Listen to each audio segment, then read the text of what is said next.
Hey guys, it's Comic Moron and welcome back to the first video on this channel.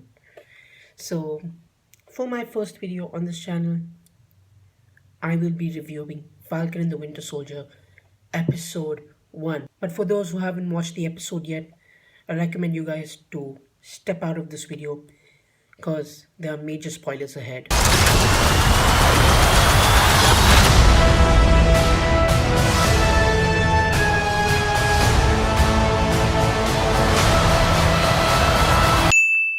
The first episode begins with a typical MCU styled action sequence with Falcon, and OMG, it is amazing. Like, just think of the action sequences in Captain America Winter Soldier. That's how it is in Falcon and the Winter Soldier. Because the action sequences are top notch and I really loved it. But it was a bit of a drag because it just kept on going and going. It felt like there was no stopping. Maybe some of you might not have liked it. Maybe some of you have liked it, but I kind of didn't like it. So that's just my opinion.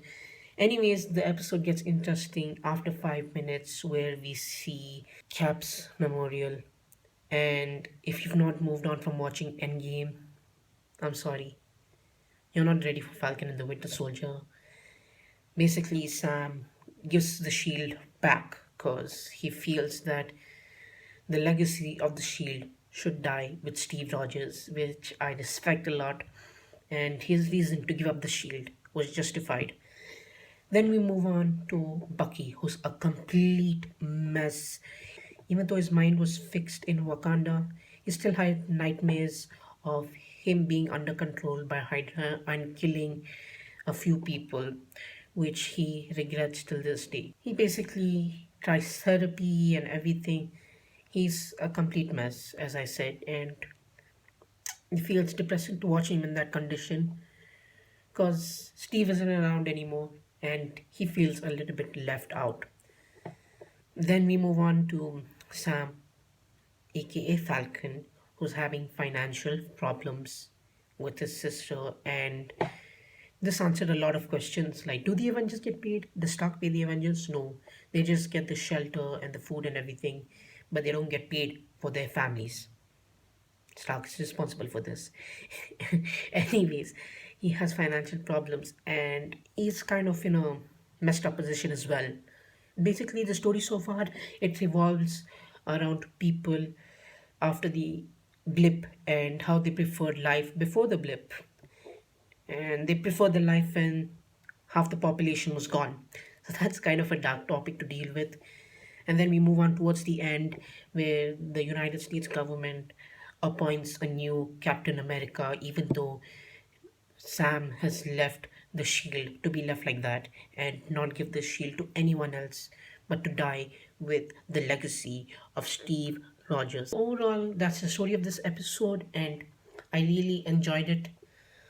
Didn't like the first 5 minutes again. It was a bit of a drag. I kind of liked it, but it went to the point where it was just like stop the action and give us more of the story. The deep dive into the Falcon story and the Winter Soldier story. As you know, Kevin Feige also confirmed that this show will tie into three different MCU projects. And we know that Kevin Feige is developing an X-Men reboot titled The Mutants. So I can already see the mutants entering Falcon and the Winter Soldier, although don't get your hopes up. Remember what happened with WandaVision. We literally thought Professor X was going to show up, Doctor Strange was going to show up, Magneto was going to show up, Wolverine was going to show up. But what came? White Vision. We didn't even get Mephisto or Nightmare or Shaitan. We just got Agatha all along. I understood that reference. I can basically see the same US government that is appointing some other kind of Captain America. Hashtag not my cap. I can already see the same government treating the mutants as threats. So I somehow feel like this is going to tie into the mutants movie, but the mutants are not going to appear.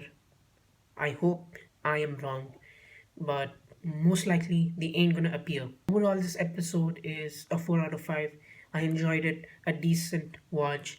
something fresh. And if you didn't like WandaVision because it wasn't, a typical MCU project until the last three or last two episodes, you're gonna love this one because this is MCU all the way. The events of Endgame really overshadow the story, which I really love.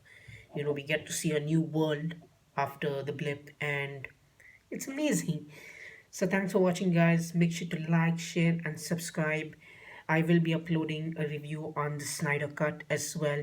So DC fans, be prepared for that. I am going to be uploading Zack Snyder's Justice League review soon. So stay tuned and share this video and subscribe. Peace.